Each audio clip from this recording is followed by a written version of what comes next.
A little bit late to the party. It's been Halloween, had a long weekend, had a good time. The kids went out trick-or-treating. It was fantastic. But over that time, there's been some serious allegations and some serious Twitter drama. Rosanna versus MrBeast. Rosanna Pansino has made some claims against MrBeast about his videos not being authentic, that they've been edited for whatever reason to be more entertaining, and that she participated in Creator Games 3 and was edited to look like she performed worse than she actually did and placed lower, and it was for a charity event, and she called him out in a very, very long post.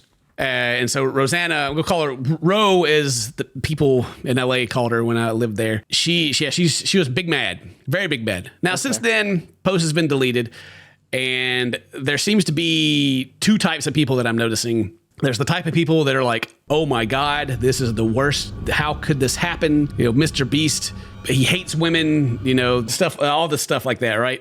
And then there's the other side. It's freaking hide and seek, you know, whatever, get over it. It's not even that big of a deal. It happened 2 years ago. What are you talking about? Why are you bringing all this up now? Why are you making it look like you were sexually abused or something? It's like a Me Too movement. What's going on? So, if you've seen my tweets about it, then you know, I am on the side of like, what is the big deal? It's hide and seek. But this is not going to be like a big roast fest or anything like that. We'll go through it. We're going to kind of talk about it. There are some points that I want to bring up. And the whole thing, to me, from a YouTuber standpoint, is very weird. It's very, very weird. And we're going to kind of go to all that. But also a little bit of context for me in the way that I view this is that a long time ago, when me and Mary moved to LA, it's like 10 plus years ago now, me, Ro, like pretty much all the up and coming YouTubers at the time were part of the same MCN. And Ro's husband, who had a channel called Husky StarCraft back in the day, he was a StarCraft commentator and he was doing some other stuff.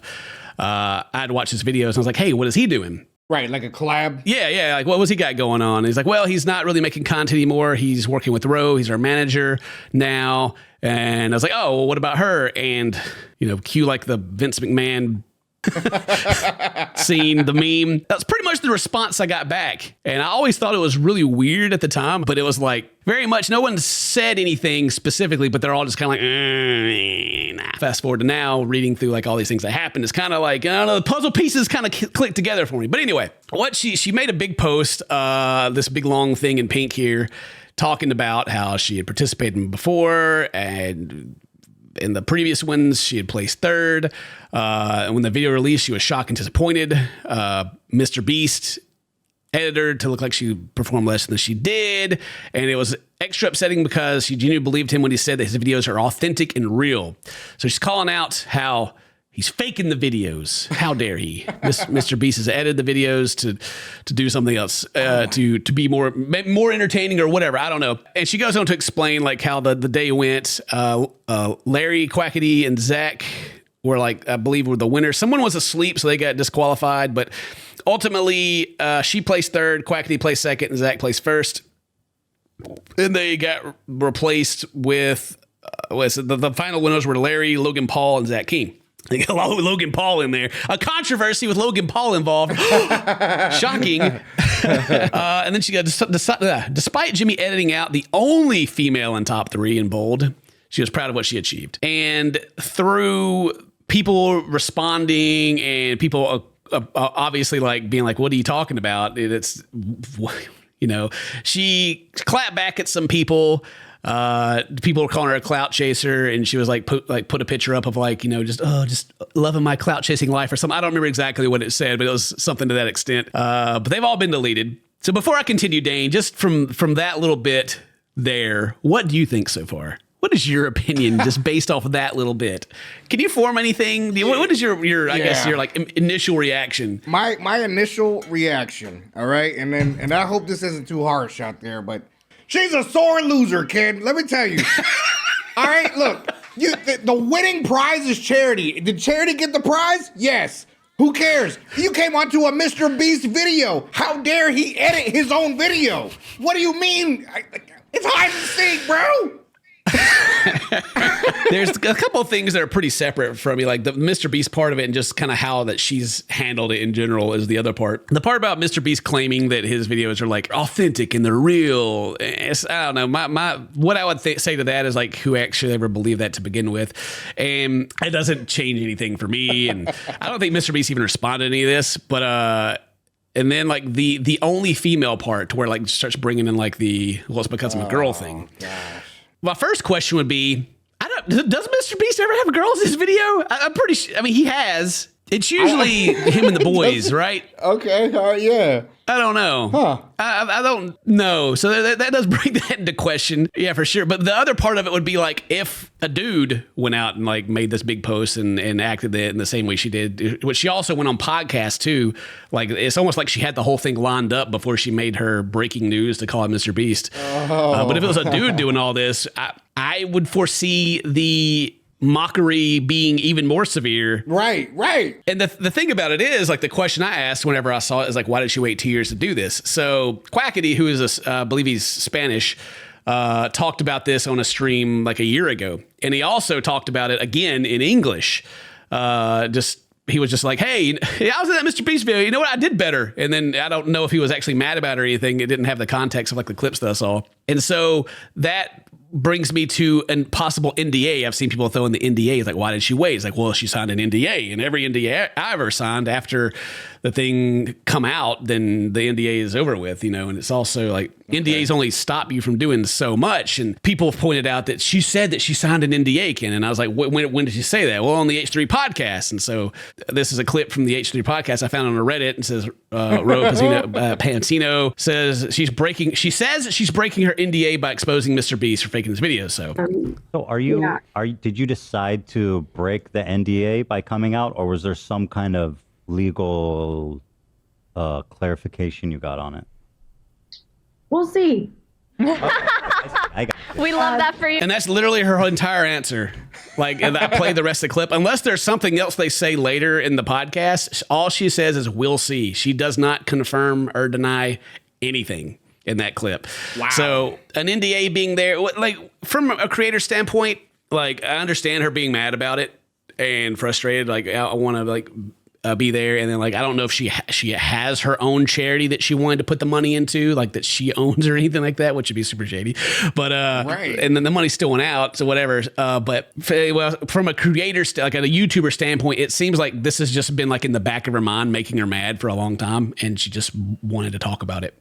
Like, she's like, you know what?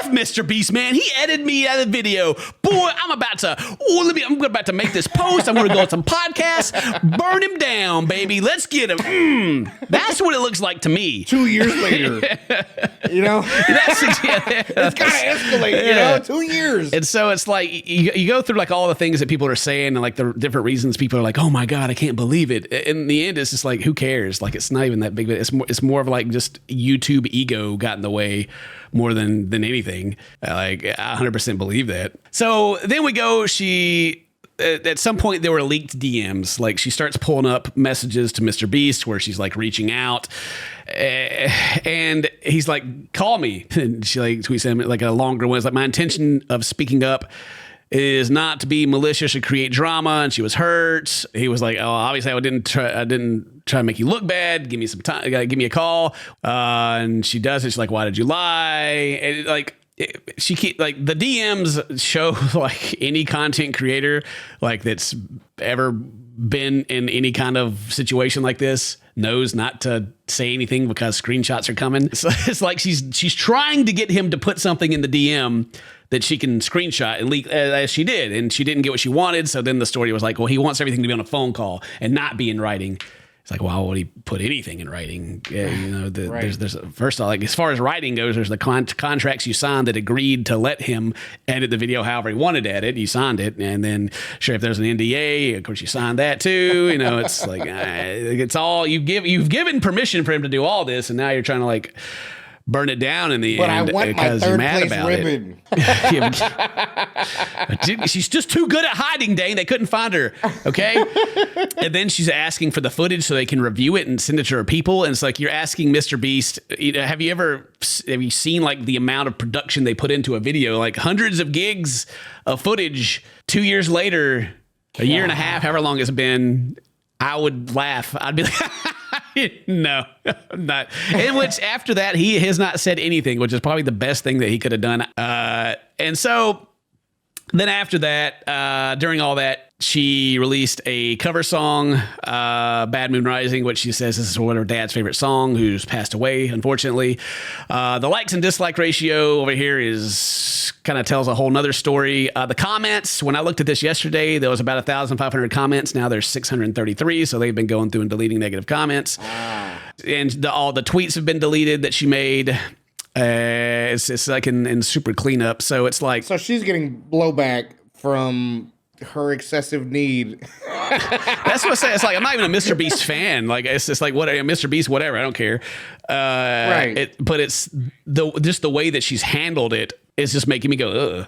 Right. It's very Karen-ish. Like, you know what I mean? It's very Karen-ish. Yeah, it's extremely Karen-ish. Yeah. And I mean, you may get mad at the comments from me saying that, but it's definitely how it seems to me. But in the end, she apologized. She made a tweet, said, I would like to apologize to Mr. Beast. I should have expressed my feelings privately and handled things directly.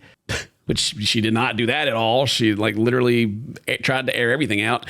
I'll be removing all the posts where I can talk about Creator Games and Jimmy. I will be honest that the thousands of death threats I've received today are a contributing factor. But I do also sincerely hear the feedback from so many of you. First off, let me just go ahead and say this. Never condone death threats. Death threats are awful. People tell you to kill yourself all the time when you're getting to drama like this, which is not actually a threat, but still it's stuff, it's everyone collectively understands like, ooh, gross, right? Right. But I had to make my own post. Obviously, I never condone death threats, but YouTubers, when they want to add drama, they started death threats. It's almost like a freaking like, hey, look, I'm sorry. I still want to garner some sympathy for myself. I'm not saying that they weren't nasty to her, but it's always, right. it happens too often with content creators to where it's almost feels like a cop out. Oh my God, is that a ratio, by the way? Got 41K likes on mine. 19K. Bam! Yeah! Ratio! Apologize. I shouldn't celebrate that. This is very serious. This is about hide and seek. It's very important. There's war. Right? There's wars and stuff going on in the world. There's terrible things. People are starving. But if I top 3, I better be in the top 3. I tell you that. That's what I'm saying. Oh, dude. Yeah. Anyway, long story short, I think the whole thing's a joke, but I do think there are some little slivers of truth in here. One being that I think Ro was a little bit of a Karen about it, but also that Mr. Beast's videos may not be fully legit, which doesn't really surprise me. Right. And another thing I was thinking about is how Logan Paul got in there in like the top 3, right? Right. He got on the podium. Just plug in a Logan. And so I almost imagine that Logan either worked it out in his contract he signed or paid so that he would be like one of the top guys. Oh yeah. That seems like a very Logan thing to me. Like, come on, bro. Look. Maybe I didn't win, but like number 2. All right, runner up. I got this. Yeah. So think what you will of me in the end of this, but that's just what I think. Let me know what you think in the comments. Today's your birthday. Happy birthday. So my friends, I love you. I'll see you next time. Bye-bye. It's hide and seek, bro.